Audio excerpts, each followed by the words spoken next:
আজকের মতন গা ধোয়া এখানে সমাপ্ত করলাম।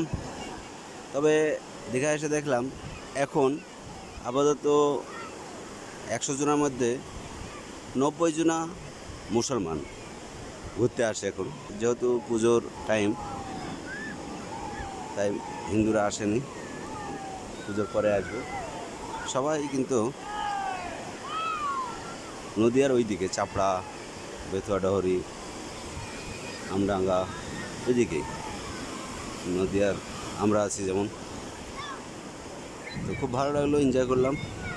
আজকের মতন শেষ, এবং ভবিষ্যতে কোনো দিন যদি আসি আবার এই সমুদ্রে গা ধোবো। তো গা ধোয়া আজকের মতন সমাপ্ত। বেঁচে থাকলে আবার আসবো। তো টাটা দীঘায়, টাটা দীঘা সমুদ্র beach, new Digha, old Digha. আসবেন, এনজয় করবেন সবাই, এটাই বলবো। খুব ভালো লাগলো। আর কিছু অভিজ্ঞতা শেয়ার করব পরবর্তী ভিডিওতে। আপনারা নতুন যারা আসবেন তাদের জন্য ভিডিওটা খুবই গুরুত্বপূর্ণ হবে। দেখবেন আমার প্রোফাইলে, ইউটিউব চ্যানেলে, আমার ইউটিউব চ্যানেলের লিঙ্ক এখানে দেওয়া থাকবে প্রোফাইলে। দেখবেন ভিডিওটা, আপনাদের অনেক উপকার আসবে।